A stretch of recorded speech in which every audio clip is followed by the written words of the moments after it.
ಇವತ್ತು ಶಿವಮೊಗ್ಗದಲ್ಲಿ ಭಾರಿ ಅಗ್ನಿ ಅವಘಡ ಸಂಭವಿಸಿದೆ. ಇದಕ್ಕೆ ಸಂಬಂಧಪಟ್ಟಂತೆ ಒಂದು ಬ್ರೇಕಿಂಗ್ ನ್ಯೂಸ್ ಬರ್ತಾ ಇದೆ, ನೋಡ್ತಾ ಹೋಗೋಣ. ಶಿವಮೊಗ್ಗದಲ್ಲಿ ಭಾರಿ ಅಗ್ನಿ ಅವಘಡ ಸಂಭವಿಸಿದೆ. ಶಿವಮೊಗ್ಗದ ಶಂಕರಮಠ ರಸ್ತೆಯಲ್ಲಿರುವಂತಹ ಶೋರೂಮ್ಗೆ ಬೆಂಕಿ ತಗುಲಿರುವಂತದ್ದು. ಬೆಂಕಿಯಲ್ಲಿ ಸುಟ್ಟು ಕರಕಲಾಗಿದೆ 5 ಕಾರ್ಗಳು. ಇನ್ನು ಬೆಂಕಿ ನಂದಿಸುವ ಕೆಲಸದಲ್ಲಿ ಅಗ್ನಿಶಾಮಕ ಸಿಬ್ಬಂದಿ ಕೂಡ ತೊಡಗಿದ್ರು, ಹರಸಾಹಸ ಪಟ್ಟಿದ್ದಾರೆ. ನೋಡ್ತಾ ಇದ್ರೆ ಯಾವ ರೀತಿಯಾಗಿ ಅಲ್ಲಿ ಬೆಂಕಿ ಉರಿತಾ ಇದೆ ಅಂತ. ಶಿವಮೊಗ್ಗದಲ್ಲಿ ಭಾರಿ ಅಗ್ನಿ ಅವಘಡ ಇವತ್ತು ಸಂಭವಿಸಿರುವಂಥದ್ದು. ಕಾರು ಶೋರೂಮ್ಗೆ ಈಗ ಬೆಂಕಿ ಬಿದ್ದಿರುವಂಥದ್ದು. ಹೊತ್ತಿ ಉರಿತಾ ಇರುವಂತಹ ಹುಂಡೈ ಶೋರೂಮ್ ಅದು. 4-5 ಕಾರು ಸುಟ್ಟು ಕರಕಲಾಗಿದೆ ಎಂಬ ಮಾಹಿತಿ ಕೂಡ ಸದ್ಯಕ್ಕೆ ಸಿಗ್ತಾ ಇದೆ. ಇನ್ನು ಬೆಂಕಿಯಲ್ಲಿ ಸುಟ್ಟು ಕರಕಲಾಗಿರುವಂತಹ 5-6 ಕಾರುಗಳನ್ನ ಕೂಡ ಅಲ್ಲಿ ನಾವು ಗಮನಿಸಬಹುದು. ಸ್ಥಳಕ್ಕೆ ಅಗ್ನಿಶಾಮಕ ದಳ ಸಿಬ್ಬಂದಿ ಕೂಡ ಭೇಟಿ ನೀಡಿ ಬೆಂಕಿಯನ್ನ ನಂದಿಸುವ ಕೆಲಸದಲ್ಲಿ ಅಲ್ಲಿ ತೊಡಗಿದ್ದಾರೆ. ಗಮನಿಸ್ತಾ ಇದ್ದಾರೆ ಯಾವ ರೀತಿಯಾಗಿ ಹೊತ್ತಿ ಉರಿತಾ ಇದೆ ಅಂದ್ರೆ ಸಾಕಷ್ಟು ನಷ್ಟ ಆಗಿರುವಂಥದ್ದು. ಇವತ್ತು ಹುಂಡೈ ಶೋರೂಮ್ ಅದು. 5-6 ಕಾರು ಸುಟ್ಟು ಕರಕಲಾಗಿದೆ ಎಂಬ ಮಾಹಿತಿ ಸಿಗ್ತಾ ಇದೆ. ಇನ್ನು ಅಗ್ನಿಶಾಮಕ ಸಿಬ್ಬಂದಿಗಳು ಕೂಡ ಹೋಗಿ ಅಲ್ಲಿ ಬೆಂಕಿಯನ್ನ ನಂದಿಸುವ ಕೆಲಸವನ್ನ ಕೂಡ ಮಾಡ್ತಾ ಇದ್ದಾರೆ.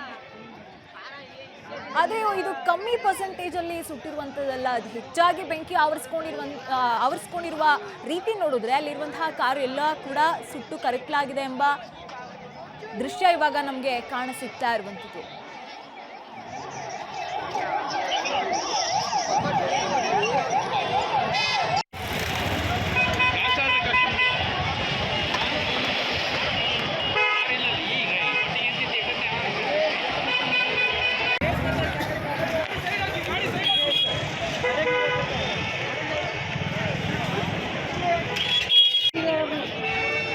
Showroom full best.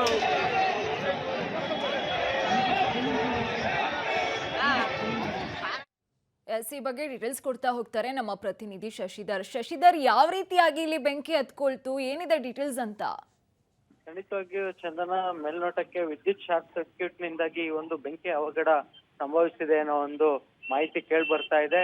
9:30-10 ಗಂಟೆ ಸುಮಾರಿಗೆ ಒಂದು ಅವಘಡ ಸಂಭವಿಸಿದೆ. ಸಣ್ಣದಾಗಿ ಹತ್ಕೊಂಡಂತ ಬೆಂಕಿ ಇಡೀ ಶೋರೂಮ್ಗೆ ವ್ಯಾಪಿಸಿಕೊಂಡಿದೆ. ಅಂದ್ರೆ ಶಿವಮೊಗ್ಗದ ಶಂಕರಮಠ ರಸ್ತೆಯಲ್ಲಿರುವಂತ ಹುಂಡೈ ಶೋರೂಮ್ ನಲ್ಲಿ ಒಂದು ಬೆಂಕಿ ಅವಘಡ ಸಂಭವಿಸಿದೆ. ಇಡೀ ಶೋರೂಮ್ಗೆ ಬೆಂಕಿ ವ್ಯಾಪಿಸಿಕೊಂಡಿದೆ. ಹೀಗಾಗಿ ಸ್ಥಳದಲ್ಲಿ ಜನಸ್ತೋಮ ಸೇರಿದ್ದಾರೆ. ಜೊತೆಗೆ 2 ಅಗ್ನಿಶಾಮಕ ದಳ ಸಿಬ್ಬಂದಿ ಕೂಡ ಸ್ಥಳಕ್ಕೆ ಭೇಟಿ ನೀಡಿದ್ದಾರೆ. ಬೆಂಕಿ ನಂದಿಸಲು ಹರಸಾಹಸ ಕೂಡ ಪಟ್ಟಿದ್ದಾರೆ. ಜೊತೆಗೆ ಘಟನೆಯಲ್ಲಿ 5-6 ಕಾರುಗಳು ಕೂಡ ಸುಟ್ಟು ಭಸ್ಮವಾಗಿದೆ ಅನ್ನೋ ಒಂದು ಮಾಹಿತಿ ಕೂಡ ಲಭ್ಯ ಆಗ್ತಾ ಇದೆ. ಇದೀಗ ಏನು ವಿದ್ಯುತ್ ಶಾರ್ಟ್ ಸರ್ಕ್ಯೂಟ್ ನಿಂದ ಆಗಿರ್ಬೋದು ಅನ್ನೋ ಒಂದು ಶಂಕೆ ವ್ಯಕ್ತವಾಗಿತ್ತು. ಹೀಗಾಗಿ ಈ ಭಾಗದಲ್ಲಿ ಈಗ ವಿದ್ಯುತ್ ಕಡಿತವನ್ನು ಕೂಡ ಮಾಡಲಾಗಿದೆ. ಬೆಂಕಿ ನಂದಿಸುವ ಕೆಲಸ ಕೂಡ ನಡೀತಾ ಇದೆ. ಮೇಲ್ನೋಟಕ್ಕೆ ಶಾರ್ಟ್ ಸರ್ಕ್ಯೂಟ್ ನಿಂದ ಆಗಿದೆ ಅಂತ ಹೇಳಲಾಗ್ತಾ ಇದ್ರು. ಇದ್ರ ಹಿಂದೆ ಬೆಂಕಿ ಅವಘಡಕ್ಕೆ ಏನು ಅನ್ನೋದು ತನಿಖೆ ನಂತರ ಅಷ್ಟೇ ಬಹಿರಂಗಗೊಳ್ಬೇಕಾಗಿದೆ ಚಂದನ. ಓಕೆ ಶಶಿಧರ್, ಇವಾಗ ಕೇವಲ ಕಾರ್ಗಳು ಮಾತ್ರ ಸುಟ್ಟು ಕರಕಲಾಗಿರೋದಾ ಅಥವಾ ಜನರೇನಾದ್ರೂ ಅಲ್ಲಿ ಸಿಕ್ಕಾಕೊಂಡಿದ್ರಾ? ಇವಾಗ ಸದ್ಯದ ಪರಿಸ್ಥಿತಿಯಲ್ಲಿ ಯಾವ ರೀತಿ ಆಗಿದೆ? ಬೆಂಕಿ ನಂದಿಸುವ ಕೆಲಸ ಏನಾದ್ರೂ ಅಲ್ಲಿ ಯಾವ ಪ್ರಮಾಣದಲ್ಲಿ ಆಗಿದೆ ಅಂತ?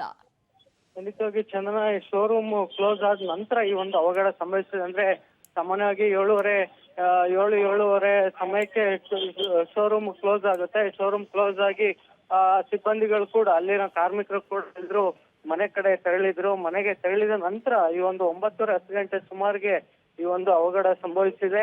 ಹೀಗಾಗಿ ಯಾವುದೇ ಸಾವು ನೋವಿನ ಅನಾಹುತ ಸಂಭವಿಸಿಲ್ಲ ಅಂತ ಹೇಳಲಾಗ್ತಾ ಇದೆ. ಜೊತೆಗೆ ಅಲ್ಲಿದ್ದಂತ ಸೆಕ್ಯೂರಿಟಿಯನ್ನು ಕೂಡ ಈಗ ಪೊಲೀಸರು ಈ ಒಂದು ಘಟನೆಗೆ ಏನ್ ಕಾರಣ ಇರ್ಬೋದು ಅನ್ನೋ ಒಂದು ಮಾಹಿತಿಯನ್ನು ಕೂಡ ಸೆಕ್ಯೂರಿಟಿಯಿಂದ ಪಡ್ಕೊಂತಿದ್ದಾರೆ. ಜೊತೆಗೆ ಈಗಾಗಲೇ ಸ್ಥಳಕ್ಕೆ 2 ಅಗ್ನಿಶಾಮಕ ಸಿಬ್ಬಂದಿ ಭೇಟಿ ನೀಡಿ ಬೆಂಕಿಯನ್ನ ನಂದಿಸುವಂತ ಕೆಲಸ ಕೂಡ ಮಾಡಿದ್ದಾರೆ. ಈ ಸದ್ಯಕ್ಕೆ ಒಂದ್ ರೀತಿ ಹತೋಟಿಗೆ ಬಂದಿದೆ ಬೆಂಕಿ ಅಂತಾನೆ ಹೇಳ್ಬೋದಾಗಿದೆ. ಅಂದ್ರೆ ಈಗಾಗಲೇ ಏನು ಆರಂಭದಲ್ಲಿ ಬೆಂಕಿ ಹತ್ಕೊಂಡಿತ್ತು, ಈ ಬೆಂಕಿಯ ಕೆನ್ನಾಲಿಗೆಗೆ 5-6 ಕಾರುಗಳು ಸುಟ್ಟೋಗಿದೆ ಅಂತ ಹೇಳಲಾಗ್ತದೆ. ಈಗಿನ್ನು ಒಳಗಡೆ ಯಾರು ಕೂಡ ಬಿಡ್ತಿಲ್ಲ. ಅಂದ್ರೆ ಬೆಂಕಿ ನಂದಿಸುವ ಕೆಲಸ ನಡೀತಿರೋದ್ರಿಂದ ಒಳಗಡೆ ಯಾರೋ ಒಬ್ರು ಕೂಡ ಹೋಗಿಲ್ಲ. ಹೊರಗಡೆ ಸಾಕಷ್ಟು ಜನ ತುಂಬಿದೆ. ಒಳಗಡೆ ಪೊಲೀಸ್ ಅವರು ಜೊತೆಗೆ ಅಗ್ನಿಶಾಮಕ ಸಿಬ್ಬಂದಿ ಹೋದ ನಂತರ ಎಷ್ಟು ಭಸ್ಮವಾಗಿದೆ, ಏನಾಗಿದೆ ಅನ್ನೋ ಒಂದು ಮಾಹಿತಿ ತಿಳಿದುಬರ್ಬೇಕಾಗಿದೆ ಚಂದನ. ಓಕೆ, ಧನ್ಯವಾದ ಶಶಿಧರ್ ತಮ್ಮೆಲ್ಲ ಡೀಟೇಲ್ಸ್.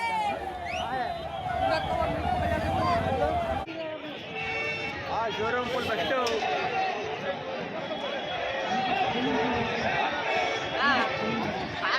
ये